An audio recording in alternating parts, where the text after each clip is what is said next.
যুক্তরাষ্ট্রে অবৈধ অভিবাসী বহিষ্কার নীতির প্রতিবাদে বিক্ষোভ, ফেরত পাঠানো বাংলাদেশিদের সঙ্গে অমানবিক আচরণের অভিযোগ। ভারতের দ্বিতীয় পর্বের বিধানসভা নির্বাচনের আগে বাকযুদ্ধ চরমে, বিজেপিকে প্রতারকদের দল বললেন মমতা। কেন্দ্রীয় সরকারের বিরুদ্ধে দুর্নীতির অভিযোগ রাহুলের। দূরপাল্লার ক্ষেপণাস্ত্র ইঞ্জিনের সফল পরীক্ষা চালালো উত্তর কোরিয়া, যুক্তরাষ্ট্রের ওপর পরমাণু হামলার সক্ষমতা অর্জনের দাবি। এবং মোসাক ফনসেকার এল সালভাদোর কার্যালয়ে তল্লাশি, পানামাকে কালো তালিকাভুক্ত করার ফরাসি সিদ্ধান্তকে ভুল বললেন দেশটির প্রেসিডেন্ট।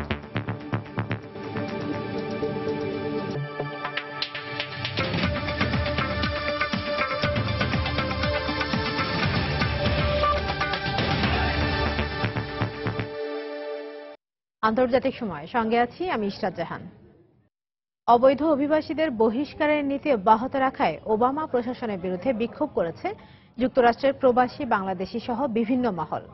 এই প্রক্রিয়ার অংশ হিসেবে গেল সপ্তাহেও ২৭ বাংলাদেশি সহ ৮৬ জনকে বহিষ্কার করা নিয়ে উত্তাল মার্কিন গণমাধ্যম। মানবাধিকার সংগঠনগুলোর প্রতিবাদে উত্তপ্ত সারা যুক্তরাষ্ট্র। আমাদের নিউ ইয়র্ক প্রতিনিধি শিহাবুদ্দিন কিস্তুর পাঠানো তথ্য ও ছবি নিয়ে ডেস্ক রিপোর্ট। অবৈধ অভিবাসী বহিষ্কারের মার্কিন নীতির বিরুদ্ধে মাঠে নেমেছে যুক্তরাষ্ট্রের বিভিন্ন মানবাধিকার সংগঠন। বর্তমানে প্রায় ৩,০০০ বাংলাদেশি সহ ইমিগ্রেশন কর্তৃপক্ষের হাতে গ্রেফতারকৃত ৩৪,০০০ অভিবাসীকে বহিষ্কারের সিদ্ধান্তের প্রতিবাদে শুক্রবার নিউ ইয়র্কে বিক্ষোভ করে বিভিন্ন মানবাধিকার ও সামাজিক সংগঠন। এতে বাংলাদেশ সহ বিভিন্ন দেশের প্রবাসীরা যোগ দিয়ে জোরপূর্বক অভিবাসীদের বহিষ্কারের নীতিকে অমানবিক বলে উল্লেখ করেন। শুধু হন্ডুরাস না, আরো অনেক সেন্ট্রাল আমেরিকান কান্ট্রি আছে, যেমন কলম্বিয়া, এসব কান্ট্রিতে এখন অনেক বাচ্চারা ডিপোর্ট হয়ে যাচ্ছে এন্ড তাদেরকে ওই দেশে মেরে ফেলা হচ্ছে। মার্কিন সরকারের অভিবাসী বহিষ্কারের বিরুদ্ধে আমরা প্রতিবাদ করছি। বাংলাদেশি, নেপালি, ভারতীয় প্রায় ১০০ জনকে বহিষ্কার করা হয়েছে। সেন্ট্রাল আমেরিকার অভিবাসীদেরকেও বহিষ্কার করা হয়েছে, যাদেরকে সেখানে হত্যা করা হচ্ছে। এটা মানবাধিকারের লঙ্ঘন। অভিবাসীদের জন্য ন্যায় বিচার নিশ্চিত করতে সবাইকে ঐক্যবদ্ধ হওয়ার আহ্বান জানিয়েছেন নিউ ইয়র্কে জন্মগ্রহণকারী বাংলাদেশের সমাজকর্মী শাহানা হালিম। যাদের স্টোরি আমরা শুনছি, যাদের এক্সপিরিয়েন্স থেকে বলতেছে যে ওরা কিভাবে এখানে আসছে, ওদের হিস্ট্রি, তারপর ওরা জেলে কিভাবে কাটাইছে দিনগুলো, ওগুলো শুনে আমার অনেক খারাপ লাগতেছে। আর আমাদের ডেফিনেটলি কিছু করা উচিত, আর স্পেশালি বাংলাদেশি কমিউনিটি হয়ে আমাদের একসাথে থাকা উচিত, যেন কোনো ইনজাস্টিস যেন ওদের ফেস না করতে হয়। সম্প্রতি ২৭ বাংলাদেশি সহ ৮৬ অবৈধ অভিবাসীকে বহিষ্কারের ঘটনায় দুঃখ প্রকাশ করেছেন মানবাধিকার কর্মী সাইমা খান। আমাদের মতো এসব দেশের লোক কেন এই উন্নত দেশে আসে, তার কারণ আমরা এই সব দেশেরই অর্থনৈতিক আগ্রাসন, সাম্রাজ্যবাদী আগ্রাসন, রাজনৈতিক আগ্রাসনের কারণে আমরা এসব দেশে আসতে বাধ্য হই, আর এসব দেশে এসে আমরা আরো কঠিন কষ্টের শিকার হই। হোমল্যান্ড সিকিউরিটির তথ্যে জানা যায়, ওবামা প্রশাসনের সময় অবৈধ অভিবাসী বহিষ্কারের মাত্রা প্রেসিডেন্ট বুশের আমলের চেয়ে শতকরা ২৩ ভাগ বেড়েছে। ২০০৯ সালে প্রেসিডেন্ট ওবামার দায়িত্ব গ্রহণের পর যুক্তরাষ্ট্র থেকে এ পর্যন্ত মোট ২৫ লাখ অবৈধ অভিবাসীকে বহিষ্কার করা হয়েছে। সময় সংবাদ, নিউ ইয়র্ক, যুক্তরাষ্ট্র। সিরিয়ার যুদ্ধবিরতি সাময়িক হলেও এর কারণে জার্মানিতে শরণার্থীদের আগমন কমে এসেছে বলে মন্তব্য করেছেন দেশটির চ্যান্সেলর অ্যাঙ্গেলা মার্কেল। এর আগে দক্ষিণ পূর্বাঞ্চলের বলকান রুট বন্ধ করে দেয়ায় জার্মানিতে আশ্রয় প্রত্যাশীদের আগমন অনেক কমে এসেছে বলে মন্তব্য করেছেন দেশটির স্বরাষ্ট্রমন্ত্রী। এরই মধ্যে গ্রিস থেকে অভিবাসীদের ফেরত পাঠানোর প্রক্রিয়ার অংশ হিসেবে শুক্রবার ২ বাংলাদেশি সহ ১২৪ জন অভিবাসীকে তুরস্কে ফেরত পাঠানো হয়েছে। মানবাধিকার কর্মীদের বিক্ষোভ সত্ত্বেও শুক্রবার গ্রিসের লেসবোস থেকে তুরস্কের উদ্দেশ্যে ছেড়ে যায় অভিবাসীবাহী দ্বিতীয় জাহাজটি। গ্রিসের এক সরকারি কর্মকর্তা জানিয়েছেন, ইইউ তুরস্ক চুক্তির অংশ হিসেবে এদিন ১১১ জন পাকিস্তানি, ৪ জন ইরাকি ও ২ বাংলাদেশি সহ ১২৪ জন অভিবাসীকে ফেরত পাঠানো হয়েছে। তুরস্কে ফেরত পাঠানোর পর তাদের বাসে করে অভিবাসী নিবন্ধন কেন্দ্রে নিয়ে যাওয়া হয়। এ সময় সেখানকার স্থানীয় বাসিন্দারা অভিবাসী বিরোধী স্লোগান দেয়। এদিন এক পাকিস্তানি নাগরিককে তুরস্ক থেকে গ্রিসে ফেরত পাঠানো হয়েছে, তবে এর কারণ সম্পর্কে কিছু জানায়নি কর্তৃপক্ষ। এদিকে সিরিয়ার যুদ্ধবিরতির কারণে জার্মানিতে শরণার্থী আসা কমেছে বলে মন্তব্য করেছেন জার্মান চ্যান্সেলর। গত বছর জার্মানিতে আসা 10 লাখের বেশি শরণার্থীর সহায়তায় যেসব সংস্থা ও দলগুলো কাজ করছে তাদের এক অনুষ্ঠানে একথা বলেন তিনি। সিরিয়ায় গত কয়েক সপ্তাহ ধরে যুদ্ধবিরতি চলছে, যদিও সাময়িক, কিন্তু এরপরও এ যুদ্ধবিরতি শরণার্থী সংকট কমাতে অবদান রাখছে। এখন অন্তত ভয়ের কারণে হাজার হাজার সিরীয় শরণার্থী ইউরোপে আসছে না। এর আগে দেশটির স্বরাষ্ট্রমন্ত্রী বলেছেন, দক্ষিণ পূর্বাঞ্চলের বলকান রুট বন্ধ করে দেয় চলতি বছরের মার্চ মাস পর্যন্ত জার্মানিতে অভিবাসীদের আগমন 1/3 কমেছে।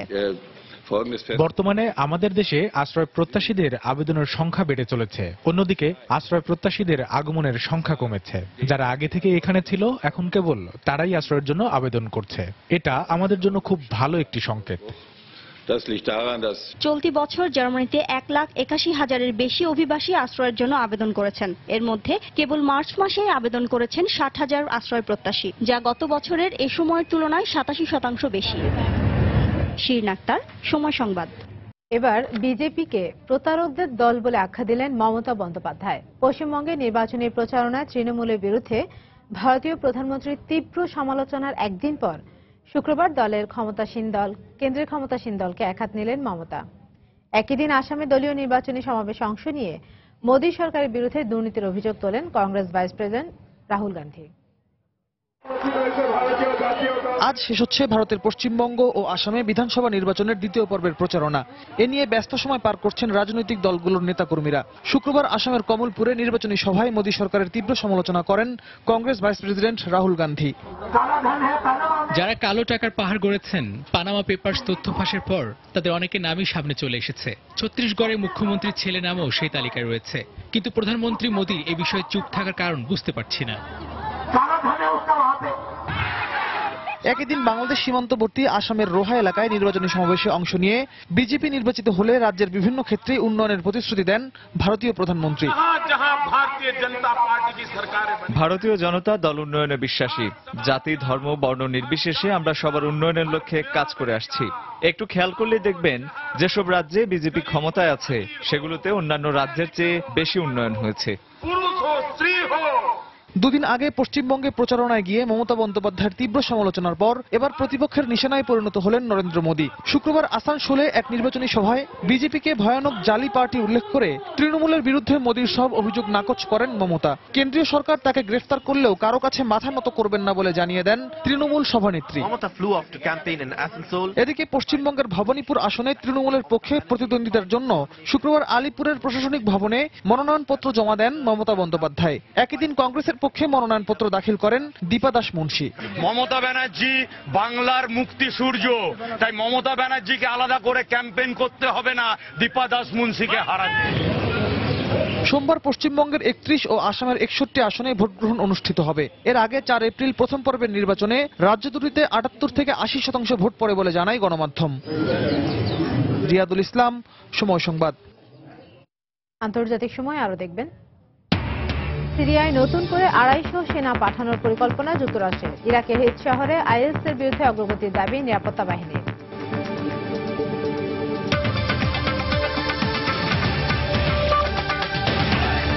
তাই তো সবাই বলে শিলপাল্লার দিন শেষ, মেগা ডিজিটাল স্কেলে বাংলাদেশ। জাতিসংঘের নিষেধাজ্ঞা উপেক্ষা করেই দূরপাল্লার ক্ষেপণাস্ত্র ইঞ্জিনের সফল পরীক্ষা চালানোর দাবি করেছে উত্তর কোরিয়া। শনিবার দেশটির সংবাদ সংস্থা কেসিএনএ জানায়, আগের চেয়ে শক্তিশালী এই ইঞ্জিন চালিত ক্ষেপণাস্ত্রের মাধ্যমে যুক্তরাষ্ট্রে পরমাণু বোমার আঘাত হানা সম্ভব। এর আগের দিন গত 3 মাসে বিভিন্ন পাল্লার ক্ষেপণাস্ত্র পরীক্ষা ও অন্যান্য সামরিক মহড়ার একটি ভিডিও প্রকাশ করে দেশটি। এদিকে 13 জন উত্তর কোরীয় নাগরিক দক্ষিণ কোরিয়ায় রাজনৈতিক আশ্রয় চেয়েছেন বলে জানিয়েছে দক্ষিণ কোরিয়া। সর্বোচ্চ নেতা কিম জং উন সামরিক মহড়া পরিদর্শন করছেন। শুক্রবার এমন একটি ভিডিও প্রকাশ করে উত্তর কোরিয়া। ভিডিওতে বিভিন্ন সমরাস্ত্রের সঙ্গে নানা মাত্রার ক্ষেপণাস্ত্রের পরীক্ষা পর্যবেক্ষণ করতে দেখা যায় উনকে। নির্দিষ্ট স্থান ও তারিখ উল্লেখ করা না হলেও এবছরের প্রথম 3 মাসে এসব মহড়া সম্পন্ন হয় বলে জানায় কোরীয় উপদ্বীপের পারমাণবিক শক্তিধর এই দেশটি। এর একদিন পরই সফলভাবে নতুন ধরনের আন্তঃমহাদেশীয় ক্ষেপণাস্ত্র ইঞ্জিনের পরীক্ষা চালানোর ঘোষণা দেয় উত্তর কোরিয়ার রাষ্ট্রীয় টেলিভিশন KRT।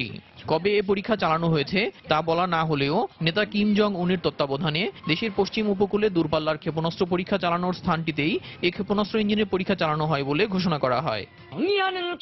আমাদের সোহাই উৎক্ষেপণ কেন্দ্র থেকে নতুন করে শক্তিশালী ক্ষেপণাস্ত্র ইঞ্জিনের পরীক্ষা চালানো হয়েছে। নেতা কিম জং উন বলেছেন, এখন থেকে আমাদের ক্ষেপণাস্ত্রে এ ধরনের ইঞ্জিন ব্যবহার করা হবে, আর তাতে করে সহজেই আমাদের শত্রু যুক্তরাষ্ট্রে পরমাণু অস্ত্রযুক্ত ক্ষেপণাস্ত্রের আঘাত হানা যাবে। এদিকে তৃতীয় একটি দেশের রেস্টুরেন্টে কাজ করছেন উত্তর কোরিয়ার এমন 13 জন নাগরিক দক্ষিণ কোরিয়ায় রাজনৈতিক আশ্রয় চেয়েছে বলে জানিয়েছে সিউল। শুক্রবার সংবাদ সম্মেলনে দেশটির পুনরৈকত্রীকরণ মন্ত্রণালয়ের মুখপাত্র জানান, 12 জন নারী ও 1 জন পুরুষ কর্মী বৃহস্পতিবার দক্ষিণ কোরিয়ায় পৌঁছান। এশিয়ার বিভিন্ন দেশে উত্তর কোরীয়দের পরিচালনাধীন বিভিন্ন রেস্টুরেন্টে খোঁজ নিয়ে বার্তা সংস্থা AP জানায়, ভিয়েতনামের একটি রেস্টুরেন্টের কর্মীরা 2 সপ্তাহ আগে তা বন্ধ করে দেশটি ছেড়ে গেছেন। এই কর্মীরা সেখানকার হতে পারেন বলে ধারণা করা হচ্ছে। তবে কূটনৈতিক ঝামেলা এড়াতে ও আশ্রয় প্রার্থীদের নিরাপত্তা বিবেচনায় তাদের পরিচয় প্রকাশ করা হয়নি।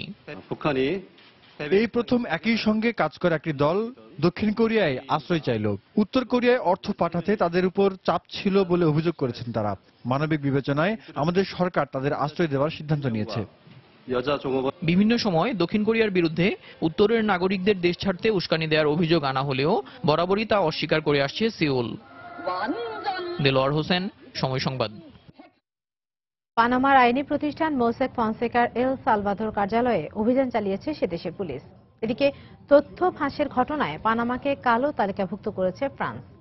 আর্থিক লেনদেনে তথ্য আদান প্রদানে অসহযোগিতা ও মানি লন্ডারিং এ সহায়তার অভিযোগে এই পদক্ষেপ নেয় ফরাসি সরকার। পানামা অবশ্য একে ফ্রান্সের ভুল পদক্ষেপ হিসেবে আখ্যা দিয়েছে। এদিকে আর্থিক কেলেঙ্কারি তালিকায় নাম থাকা ভারতীয় ব্যক্তি ও প্রতিষ্ঠানের বিষয়ে আগামী 15 দিনের মধ্যে তদন্ত প্রতিবেদন জমা দেবার জন্য অর্থ ও গোয়েন্দা বিভাগ সহ সংশ্লিষ্ট কর্তৃপক্ষকে নির্দেশ দিয়েছেন প্রধানমন্ত্রী নরেন্দ্র মোদী। আইসল্যান্ডের প্রধানমন্ত্রী সিগমুন্ড গুডলাকসনের পদত্যাগের পরও বন্ধ হয়নি বিক্ষোভ কর্মসূচি। পানামা পেপারস কেলেঙ্কারিতে সরকারের পদত্যাগের দাবিতে শুক্রবার রাজধানী রিকয়াভিকে আয়োজিত বিক্ষোভে অংশ নেয় কয়েক হাজার মানুষ। রাজপথে যখন সরকার বিরোধী বিক্ষোভ চলছে, তখন পার্লামেন্টে সরকারের বিরুদ্ধে অনাস্থা প্রস্তাব আনে বিরোধী দল। এ যাত্রায় মাত্র 13 ভোটে সরকার টিকে গেলেও দ্রুততম সময়ে বর্তমান সংসদ ভেঙে দিয়ে সাধারণ নির্বাচনের পক্ষে সিদ্ধান্ত গৃহীত হয়। ধনী ও ক্ষমতাধর ব্যক্তিদের কৌশলে কর ফাঁকি দিয়ে সম্পদের পাহাড় গড়ার তথ্য ফাঁস করে বিশ্বজুড়ে আলোড়ন সৃষ্টি করা পানামা ভিত্তিক আইন প্রতিষ্ঠান মোসাক ফনসেকার এল সালভাদোর কার্যালয়ে অভিযান চালিয়েছে সেদেশের পুলিশ। জব্দ করা হয় প্রতিষ্ঠানটির বিভিন্ন নথি ও কম্পিউটার। বৃহস্পতিবার এর সাইনবোর্ড সরিয়ে ফেলার পর কার্যালয়টি সরিয়ে নেওয়া হচ্ছে বলে সন্দেহের সৃষ্টি হয়। কোন ধরনের অপরাধ সংঘটিত হয়েছে তা এই মুহূর্তে বলা সম্ভব নয়। আমরা আমাদের কাজ করে যেতে চাই। তথ্য সংগ্রহ করার পর এগুলোর আর্থিক স্বচ্ছতা, আইনি বৈধতা রয়েছে কিনা তা আমরা খতিয়ে দেখব। মোসাক ফনসেকার নথি ফাঁসের ঘটনায় কঠোর পদক্ষেপ নিয়েছে ফ্রান্স। পানামাকে আর্থিক লেনদেনের তথ্য আদান প্রদানে অসহযোগী ও মানি লন্ডারিং এ সহযোগী রাষ্ট্র হিসেবে কালো তালিকাভুক্ত করেছে দেশটি। পানামা এতে ক্ষুব্ধ হলেও কূটনৈতিক পন্থায় বিষয়টি নিষ্পত্তি চায় বলে জানিয়েছেন পানামার প্রেসিডেন্ট। পানামাকে এভাবে কালো তালিকাভুক্ত করা ফ্রান্স সরকারের একটি ভুল ও অপ্রয়োজনীয় পদক্ষেপ। অর্থনীতির ক্ষতি হতে পারে এমন বৈশ্বিক সমস্যা মোকাবেলায় সব দেশ যখন একযোগে কাজ করছে, তখন কোনো দেশের একক সিদ্ধান্ত ফলপ্রসূ হতে পারে না। এ বিষয়ে আলোচনা করতে আগামী বৃহস্পতিবার আমাদের অর্থমন্ত্রী ফ্রান্স সফরে যাবেন। এই আর্থিক কেলেঙ্কারির সঙ্গে সংশ্লিষ্টতা থাকায় ব্রিটিশ প্রধানমন্ত্রী ডেভিড ক্যামেরনের পদত্যাগের দাবি উঠেছে ব্রিটেনে। এদিক থেকে এক কাঠি এগিয়ে লন্ডনের সাবেক মেয়র কেন লিভিংস্টন বলেছেন, শুধু পদত্যাগে তার দুঃস্থলন হয় না, তাকে কারাগারে পাঠানো উচিত। তবে সকল কার্যক্রম স্বচ্ছভাবে সম্পন্ন হয়েছে জানিয়ে নিজেকে নির্দোষ দাবি করছেন ক্যামেরন। এই ঘটনায় থাইল্যান্ডের সাবেক ও বর্তমান রাজনীতিবিদ এবং ব্যবসায়ী সহ 16 ব্যক্তির বিরুদ্ধে তদন্ত শুরু করেছে দেশটির এন্টি মানি লন্ডারিং কর্তৃপক্ষ। এ তালিকায় থাকা ভারতীয় ব্যক্তি ও প্রতিষ্ঠানের বিষয়ে আগামী 15 দিনের মধ্যে তদন্ত প্রতিবেদন জমা দেওয়ার সময়সীমা বেঁধে দিয়েছেন প্রধানমন্ত্রী নরেন্দ্র মোদী। জাহিদুর রহমান, সময় সংবাদ। আইএস দমনে সিরিয়ার বিদ্রোহীদের প্রশিক্ষণ দিতে সেখানে আরো 250 মার্কিন সেনা পাঠানোর কথা বিবেচনা করছে পেন্টাগন। শিগগিরই চলমান সিরিয়া সংকটের সমাধান না হলে ইসলামিক স্টেট জঙ্গিরা ক্যান্সারের মতো সারা বিশ্বে ছড়িয়ে পড়তে পারে বলে সতর্ক করেছেন জাতিসংঘ মহাসচিব বান কি মুন। এদিকে রুশ সেনারা মাটিতে পুঁতে রাখা মাইন অপসারণের পর ব্যাপক সংখ্যায় সিরীয়রা পালমিরা ও কারিয়াতাইন শহরে তাদের বাড়িঘরে ফিরতে শুরু করেছেন। হোমস প্রদেশের প্রাচীন সভ্যতার নিদর্শন সমৃদ্ধ শহর পালমিরাকে আইএস মুক্ত করার পর যুদ্ধ আর সংঘাত আপাতত থেমে গেলেও এখনো প্রায় শোনা যায় বিস্ফোরণের শব্দ। আইএসের পেতে রেখে যাওয়া বোমা অপসারণের কাজ করছেন রুশ বিশেষজ্ঞরা। এর পাশাপাশি শহরে সরকারি নিয়ন্ত্রণ প্রতিষ্ঠিত হওয়ায় ফিরতে শুরু করেছে পালিয়ে যাওয়া বাসিন্দারা। যদিও শহর জুড়ে ছড়িয়ে আছে আইএসের ধ্বংস আর তাণ্ডবের চিহ্ন। প্রায় একই চিত্র দেখা গেল প্রদেশটির আল কারিয়াতাইন শহরেও। খ্রিস্টান প্রধান এই শহরটিতেও ফিরে আসছে দীর্ঘদিন বাড়িঘর ছেড়ে থাকা বাসিন্দারা। বাড়িঘর ধ্বংস হয়ে যাওয়ায় ও খাদ্য বস্ত্রের মতো মৌলিক চাহিদার অভাবে তাদের নির্ভর করতে হচ্ছে রাশিয়ার দেয়া ত্রাণ সহায়তার ওপর। এরপরেও ফিরে আসতে পেরে খুশি কারিয়াতাইনবাসী। আমার বয়স এখন 64 বছর। ওরা যদি আবার ফিরে আসে তবে অস্ত্র তুলে নিতে আমি একটু দ্বিধা করব না, কারণ এটাই আমার বাড়ি, এটাই আমার আশ্রয়। সিরিয়ায় সম্প্রতি আইএস জঙ্গিরা বেশ কয়েকটি এলাকা হারালেও জাতিসংঘ মহাসচিব বলছেন শিগগিরই সিরিয়া সংকটের সমাধান না হলে আইএস জঙ্গিরা সারা বিশ্বের জন্যই ভয়াবহ বিপদ হয়ে দেখা দিতে পারে। জেনেভায় এক সংবাদ সম্মেলনে তিনি আরো বলেন, সামরিক ব্যবস্থায় সন্ত্রাস ও জঙ্গিবাদ কখনোই পুরোপুরি দমন করা যায় না। একটি রাজনৈতিক সমাধানের লক্ষ্যে আন্তরিক হবার জন্য সিরিয়ার সংশ্লিষ্ট পক্ষগুলোর প্রতি আহ্বান জানান তিনি। এরই মধ্যে শুক্রবার মার্কিন গণমাধ্যম সিএনএন এক পেন্টাগন কর্মকর্তার বরাতে জানায়, সিরিয়ায় যুক্তরাষ্ট্র সমর্থিত আসাদ বিরোধী বিদ্রোহীদের প্রশিক্ষণ দিতে বিশেষ বাহিনীর আরো 250 জন সেনা পাঠানোর কথা ভাবছে যুক্তরাষ্ট্র। প্রশিক্ষণের পর এসব বিদ্রোহীর মূল কাজ হবে জঙ্গিদের শক্ত ঘাঁটি রাক্কায় আইএসের অবস্থান দুর্বল করা। রঞ্জন শুভ্র, সময় সংবাদ। সিরিয়ার দামেস্কের কাছে একটি সিমেন্ট কারখানা থেকে অপহৃত 300 শ্রমিকের মধ্যে বেশিরভাগকেই আইএস জঙ্গিরা ছেড়ে দিয়েছে বলে জানিয়েছে একটি পর্যবেক্ষণ সংস্থা। তবে সংখ্যালঘু 4 জনকে জঙ্গিরা হত্যা করেছে এবং 20 জনকে সরকারি বাহিনীর সমর্থক হওয়ায় এখনো আটকে রাখা হয়েছে বলে জানা গেছে। স্থানীয় সূত্রগুলো গণমাধ্যমে জানায়, জঙ্গিরা ছেড়ে দেওয়ার পর বহু শ্রমিক আবু আল শামাতের কাছে সেনা নিয়ন্ত্রিত একটি বিমানবন্দরে এসে আশ্রয় নিয়েছে। এর আগে সিরীয় সেনাবাহিনী গণমাধ্যমে দাবি করে অপহৃতদের মধ্যে 150-এরও বেশি শ্রমিককে হত্যা করেছে আইএস। বৃহস্পতিবার আইএস রাজধানী দামেস্কের পূর্বাঞ্চলে আবু আল শামাত এলাকার বাদিয়াহ নামে একটি সিমেন্ট কারখানায় হামলা চালিয়ে 300 শ্রমিককে অপহরণ করে।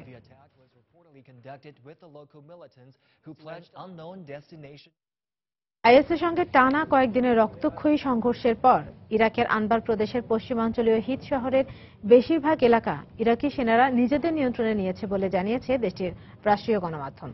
ইরাকে আইএস এই মুহূর্তে আত্মরক্ষামূলক কৌশল অবলম্বন করছে উল্লেখ করে দেশটির সরকারের পক্ষ থেকে সেখানে নতুন করে আর কোনো মার্কিন সেনা পাঠানোর অনুরোধ করা হয়নি বলে জানিয়েছেন মার্কিন পররাষ্ট্রমন্ত্রী জন কেরি। ইরাকের রাষ্ট্রীয় টেলিভিশন জানায়, টানা 2 সপ্তাহ ধরে চলা আইএসের সঙ্গে রক্তক্ষয়ী সংঘর্ষের পর শুক্রবার দেশটির আনবার প্রদেশের পশ্চিমাঞ্চলীয় হিট শহরের কেন্দ্রে পৌঁছায় দেশটির সেনা সদস্যরা। এক পর্যায়ে ইরাকি সেনাদের প্রতিরোধের মুখে শহর থেকে পিছু হটতে বাধ্য হয় আইএস সদস্যরা। শুক্রবার অনলাইনে প্রকাশিত এক ছবিতে দেখা যায়, আইএস সদস্যরা পিছু হটার পর ওই এলাকা ছেড়ে অন্যত্র পালিয়ে যাচ্ছেন হাজার হাজার বাসিন্দা। যদিও তখনও শহরের বেশ কয়েকটি এলাকায় থেমে থেমে সংঘর্ষ চলছিল বলে জানান ইরাকি সেনারা। আমরা এরই মধ্যে শহরের পশ্চিমাঞ্চলীয় এবং পূর্বাঞ্চলীয় এলাকা আমাদের নিয়ন্ত্রণে নিয়েছি। রেলওয়ে স্টেশন এবং আবাসিক এলাকাগুলোও এখন আমাদের দখলে। আমরা আমাদের প্রতিরোধ অব্যাহত রেখেছি। ইনশাআল্লাহ আগামী কয়েক ঘন্টার মধ্যেই পুরো শহরই আমাদের নিয়ন্ত্রণে চলে আসবে। এদিকে আইএস মোকাবেলা এবং ইরাকের বর্তমান পরিস্থিতি নিয়ে আলোচনা করতে শুক্রবার বাগদাদ সফর করেন মার্কিন পররাষ্ট্রমন্ত্রী জন কেরি। এদিন দেশটির প্রধানমন্ত্রী হায়দার আল আবাদির সঙ্গে বৈঠক শেষে এক সংবাদ সম্মেলনে ইরাকে আইএস জঙ্গিরা এই মুহূর্তে আত্মরক্ষামূলক কৌশল অবলম্বন করছে বলে জানান মার্কিন পররাষ্ট্রমন্ত্রী। আইএস সদস্যরা ইরাকে একের পর এক শহরের নিয়ন্ত্রণ হারাচ্ছে। দেশটিতে তাদের নিয়ন্ত্রণাধীন প্রায় 40% এলাকা এরই মধ্যে দখলমুক্ত হয়েছে। আমি বলতে চাই, ইরাকের আঞ্চলিক নিরাপত্তা নিশ্চিতকরণ এবং সন্ত্রাস মোকাবেলায় মার্কিন president Barack Obama, vice president Joe Biden এবং মার্কিন পররাষ্ট্র মন্ত্রণালয় ইরাক সরকারকে অব্যাহত সহায়তা দিয়ে যাবে। Vice President Biden, myself as Secretary, and the entire administration in the United States. অন্যদিকে সিরিয়ার সরকারি বাহিনীর সদস্যরা আইএস এর কাছ থেকে পালমিরা এবং কারিয়াতাইন শহর পুনরুদ্ধারের পর এবার দেশটির আসাদ বিরোধী বিদ্রোহীরাও দেরা প্রদেশের তাসিল এলাকা এবং আলেপ্পো প্রদেশের আলরাই শহরের তুরস্ক সীমান্ত এলাকা আইএস এর কাছ থেকে পুনরুদ্ধার করেছে বলে জানিয়েছে যুক্তরাজ্য ভিত্তিক পর্যবেক্ষণ সংস্থা Syrian observatory for human rights. সংস্থাটি আরও জানায়, ফ্রি সিরিয়ান আর্মি নামের ওই বিদ্রোহী গোষ্ঠীটি শুক্রবার তুরস্ক সহ আরও বেশ কয়েকটি বিদেশি রাষ্ট্রের অস্ত্র সহায়তায় আইএসকে হটিয়ে ওই এলাকাগুলোর নিয়ন্ত্রণ নিতে সক্ষম হয়। অন্যয় কর্মকার, সময় সংবাদ। একটি মার্কিন অস্ত্র প্রস্তুতকারক প্রতিষ্ঠানের কাছে গোপন তথ্য বিক্রির দায়ে তুরস্কের সরকারি অস্ত্র কারখানার প্রধানকে গ্রেপ্তার করেছে তুর্কি নিরাপত্তা বাহিনী। তুরস্কের সংবাদ মাধ্যম জানিয়েছে, রাজধানী আঙ্কারার একটি রেস্তোরাঁয় মার্কিন কোম্পানির কর্মকর্তার কাছে $5 লাখ বিনিময়ে দুটি নতুন রাইফেলের নকশা তুলে দেওয়ার সময় মুস্তফা তানজিভারদিকে হাতে নাতে ধরা হয়। তার বিরুদ্ধে রাষ্ট্রদ্রোহ, ঘুষ নেওয়া ও রাষ্ট্রীয় তথ্য পাচারের অভিযোগ আনা হয়েছে। এদিকে নিজে ভুল স্বীকার করে জাতির কাছে ক্ষমা চাইলেও আদালতে তিনি বলেন, যেসব তথ্য তিনি বিক্রি করার চেষ্টা করছিলেন সেগুলো রাষ্ট্রীয় কোনো গোপন নথি নয়।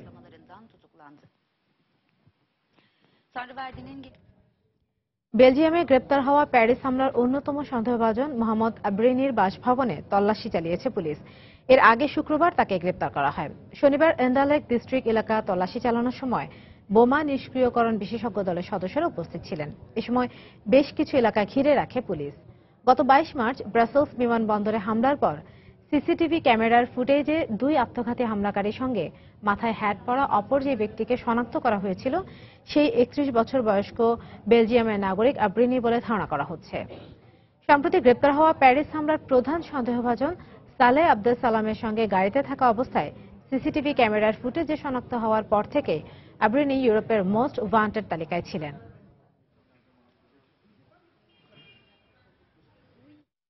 আন্তর্জাতিক সময় আরো যা দেখবেন।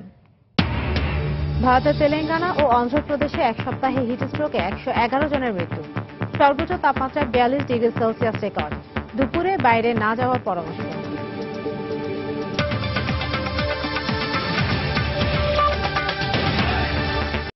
সৌদি আরব এবং মিশরের মধ্যে সংযোগ স্থাপনে লোহিত সাগরের উপর দিয়ে একটি নতুন সেতু নির্মাণের ঘোষণা দিয়েছেন সৌদি বাদশাহ সালমান। শুক্রবার 5 দিনের মিশর সফরের দ্বিতীয় দিনে রাজধানী কায়রোয় দেশটির প্রেসিডেন্ট আবদেল ফাত্তাহ আল সিসির সঙ্গে বৈঠক শেষে এই ঘোষণা দেন তিনি। এ সময় প্রায় 20 মাইল দীর্ঘ এই সেতুর নাম কিং সালমান বিন আব্দুল আজিজ সেতু হবে বলেও জানান তিনি। এই সংযোগ সেতু দুই মহাদেশ এশিয়া এবং আফ্রিকার মধ্যে বাণিজ্য বিনিয়োগ বাড়াবে বলে আশাবাদ ব্যক্ত করেন বাদশাহ সালমান।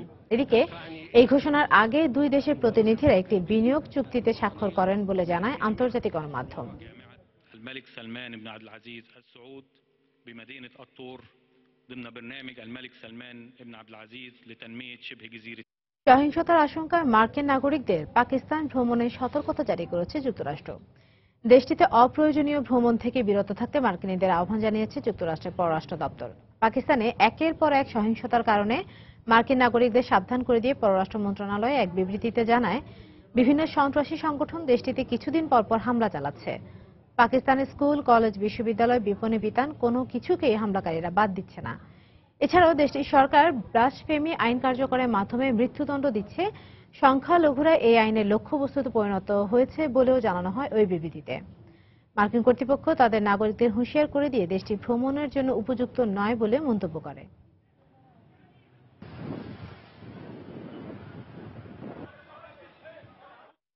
চল্লিশটি প্রিডেটর ড্রোন কেনার বিষয়ে যুক্তরাষ্ট্রের সঙ্গে আলোচনা করছে ভারত। চালকবিহীন প্রযুক্তি সংযোজন করে সামরিক বাহিনীকে আরও উন্নত করতে ভারত ড্রোন কিনবে। এর সাহায্যে পাকিস্তান ও চীন সীমান্তে নজরদারিও বাড়ানো হবে। এছাড়া ভারত সাগরের ওপর নজর রাখাও ড্রোন কেনার উদ্দেশ্য বলে জানানো হয় ভারতের পক্ষ থেকে। ভারতের বিমান বাহিনী ওয়াশিংটনের কাছে 100টি সশস্ত্র প্রিডেটর সি অ্যাভেঞ্জার এয়ারক্রাফট চেয়েছে।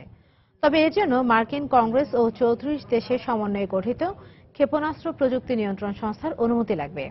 এদিকে পাকিস্তানের পক্ষ থেকে বলা হয়েছে, তারা তাদের সীমানায় কোনো ড্রোন দেখলে তা ভূপাতিত করবে। ভারতের পাঠানকোট বিমান ঘাঁটিতে হামলায় জড়িত জঙ্গি সংগঠন জৈশ-ই মোহাম্মদের 3 সদস্যের বিরুদ্ধে অজামিনযোগ্য গ্রেপ্তারি পরোয়ানা জারি করেছে এনআইএ। জৈশ-ই মোহাম্মদের প্রধান মাসুদ আজহার, তার ভাই আব্দুর রউফ এবং আরও দুজনের বিরুদ্ধে ভারতের পাঠানকোট বিমান ঘাঁটিতে হামলা ষড়যন্ত্রের সাথে জড়িত থাকার অভিযোগ আনা হয়। এনআইএর বিশেষ আদালত এই গ্রেপ্তারি পরোয়ানা জারি করে, যা ইন্টারপোলের কাছে পাঠাবে তারা। চলতি বছরের জানুয়ারিতে পাঠানকোট বিমান ঘাঁটিতে হামলা চালায় সন্ত্রাসীরা।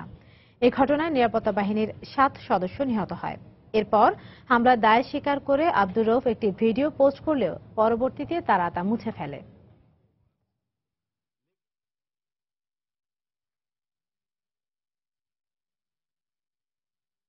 যুক্তরাষ্ট্রের টেক্সাসে একটি বিমান ঘাঁটিতে গোলাগুলিতে অন্তত 2 জন নিহত হয়েছে। কর্তৃপক্ষের ধারণা, বিমান বাহিনীর এক সদস্য প্রথমে তার এক কমান্ডারকে গুলি করে হত্যার পর আত্মহত্যা করে। বিমান ঘাঁটিতে অবস্থিত ভবনের একটি কক্ষ থেকে 2 ব্যক্তির লাশ উদ্ধার করা হয়। এই ঘটনার পর পুলিশ ওই ভবনে তল্লাশি অভিযান চালায়। তবে ঠিক কী কারণে এই হত্যাকাণ্ডের ঘটনা ঘটেছে তা জানা না গেলেও এ বিষয়ে তদন্ত চলছে বলে জানিয়েছে পুলিশ।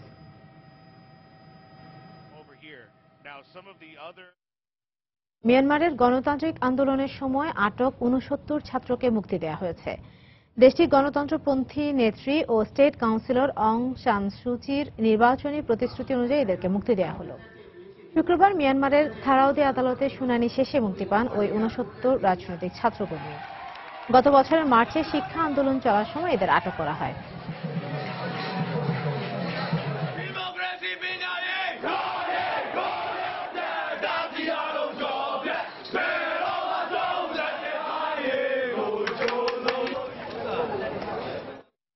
কসোভোর প্রেসিডেন্ট হাশিম থাচির দায়িত্ব গ্রহণের বিরোধিতা করে রাজধানী প্রিস্টিনায় বিক্ষোভ করেছে বিরোধী সেলফ ডিটারমিনেশন মুভমেন্ট পার্টির সমর্থকরা। আরটি জানায়, শুক্রবার স্ক্যান্ডারবেগ স্কয়ারে বিরোধী দলের সমর্থকরা টিয়ার গ্যাস ছুড়ে বিক্ষোভ প্রদর্শন করেন। পরে পুলিশ তাদের সরিয়ে দেয় ও কয়েকজনকে আটক করে। এর একদিন আগে থাচির শপথ গ্রহণের অনুষ্ঠান বয়কট করে সেলফ ডিটারমিনেশন মুভমেন্ট পার্টি। 47 বছর বয়সী হাশিম থাচি ফেব্রুয়ারিতে প্রেসিডেন্ট নির্বাচিত হন। সার্বিয়ার সঙ্গে ইউরোপীয় ইউনিয়ন সমর্থিত একটি চুক্তি নিয়ে কসোভোতে সরকারি দলের সঙ্গে বিরোধীদের মতানৈক্য চলে আসছে।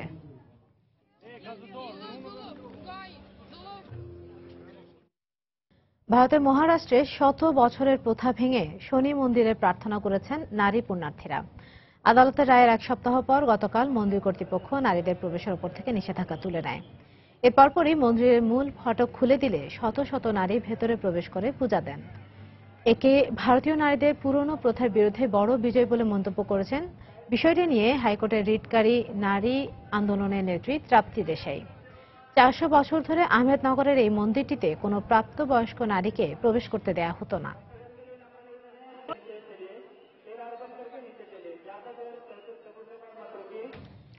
ভারতের দক্ষিণাঞ্চলীয় তেলেঙ্গানা ও অন্ধ্রপ্রদেশে হিটস্ট্রোকে গেল 1 সপ্তাহে 111 জন মারা গেছে। তেলেঙ্গানায় মারা গেছে 65 জন এবং পাশের রাজ্য অন্ধ্রপ্রদেশে 45 জনের মৃত্যু হয়েছে তীব্র গরমের কারণে। তেলেঙ্গানা দুর্যোগ ব্যবস্থাপনা কর্তৃপক্ষ জানায়, মৃতদের মধ্যে অর্ধেকেরও বেশি খরা কবলিত এলাকা মাহবুবনগরের বাসিন্দা। তারা আরও জানায়, রাজ্যের বেশ কয়েকটি জায়গায় সর্বোচ্চ তাপমাত্রা 42 ডিগ্রি সেলসিয়াসের উপরে রেকর্ড করা হয়। তাপমাত্রা আরও বাড়বে বলে জানিয়েছে আবহাওয়া অফিস।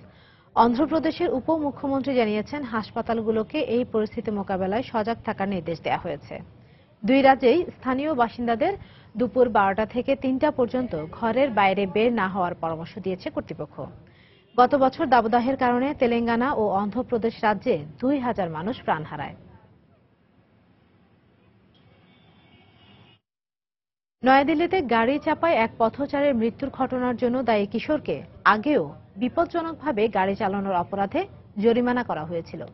অভিযুক্ত কিশোরের বিরুদ্ধে তদন্ত চলাকালে এই তথ্য বেরিয়ে আসে বলে শুক্রবার পুলিশের উপকমিশনার এক বিবৃতিতে জানিয়েছেন। চলতি বছরের মার্চে বিপজ্জনকভাবে গাড়ি চালানোর কারণে দুর্ঘটনা ঘটায় ওই কিশোর। পরে তাকে জরিমানার বিনিময়ে ছেড়ে দেওয়া হয়। এরপর গত 4 এপ্রিল দ্রুত বেগে মার্সিডিজ গাড়ি চালানোর সময় সিদ্ধার্থ শর্মা নামে এক পথচারীকে চাপা দেয় ওই কিশোর। এতে ঘটনাস্থলে সিদ্ধার্থের মৃত্যু হয়। ওই ঘটনার পর পুলিশ তাকে গ্রেপ্তার করলেও 1 ঘন্টার মধ্যেই তার জামিন হয় বলে জানায় স্থানীয় সংবাদ মাধ্যম। He spots a Mercedes zooming down the road. At that point, you could see there in the tape. চীনের উত্তর পূর্বাঞ্চলীয় শ্যানডং প্রদেশে একটি বাসের সঙ্গে 2টি ট্রাকের সংঘর্ষে অন্তত 8 জন নিহত ও 17 জন আহত হয়েছে। দেশটির সংবাদ মাধ্যম সিনহুয়া জানায়, শুক্রবার স্থানীয় সময় সকাল 9টার দিকে প্রদেশটির জিয়াঝৌ শহরে শেন ইয়াং হাইকো মহাসড়কে এই দুর্ঘটনা ঘটে। দুর্ঘটনায় বাসটি পুরো দুমড়ে মুচড়ে যায়। দুর্ঘটনার সময় মহাসড়কটির এক পাশ বন্ধ থাকায় যানবাহনের অত্যাধিক চাপ ছিল বলে জানায় গণমাধ্যম। পেরুতে একটি যাত্রীবাহী বাস নিয়ন্ত্রণ হারিয়ে নদীতে পড়ে অন্তত 23 জনের মৃত্যু হয়েছে। দেশটির শিল্প এলাকা হিসেবে পরিচিত কুচকো শহরের কাছে এই দুর্ঘটনা ঘটে। রয়টার্স জানায়, স্থানীয় মাপাকো নদীতে ডুবে যায় বাসটি। হতাহতদের অধিকাংশই কুচকোর বাসিন্দা, যারা আগামী রোববার অনুষ্ঠিত হতে যাওয়া প্রেসিডেন্ট নির্বাচনে ভোট দিতে নিজ এলাকায় ফিরছিলেন। দেশটিতে দুর্গম পাহাড়ি এলাকা এবং সড়কের অব্যবস্থাপনার কারণে প্রায়ই দুর্ঘটনা ঘটে থাকে। গেল 50 বছরের মধ্যে সবচেয়ে ভয়াবহ খরার কবলে ইথিওপিয়া। অন্তত 60 লাখ শিশু প্রচন্ড খাদ্যাভাবের মধ্যে রয়েছে বলে জানিয়েছে আন্তর্জাতিক দাতব্য প্রতিষ্ঠান সেভ দ্য চিলড্রেন। এদের মধ্যে বেশিরভাগ শিশুই পানিবাহিত রোগে আক্রান্ত এবং অপুষ্টিতে ভুগছে। এছাড়া দেশ জুড়ে 3 কোটিরও বেশি মানুষ খরায় আক্রান্ত হয়েছে বলে জানায় সংস্থাটি। 2014 সালের মাঝামাঝি থেকে তীব্র খরার কবলে পড়ে 3টি চাষের মৌসুমে কিছুই উৎপাদন করতে পারেনি ইথিওপিয়ার কৃষকরা। এই অবস্থায় আন্তর্জাতিক সম্প্রদায়কে এগিয়ে আসার আহ্বান জানিয়েছে সেভ দ্য চিলড্রেন। ইথিওপিয়ার সরকার ও ত্রাণ সংস্থাগুলোর মতে, পরিস্থিতি মোকাবেলায় অন্তত $1.40 কোটি প্রয়োজন।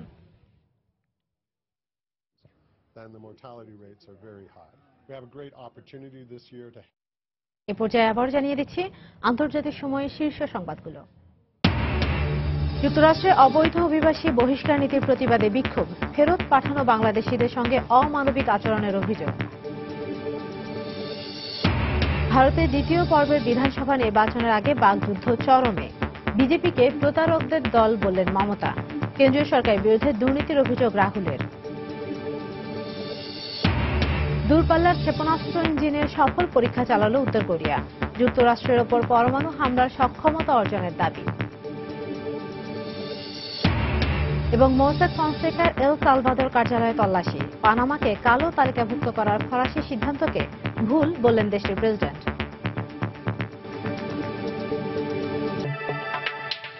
দর্শক, এই ছিল আন্তর্জাতিক সময়। যে কোনো খবর পেতে ভিজিট করুন সময়নিউজ.tv। সঙ্গে থাকুন সময়।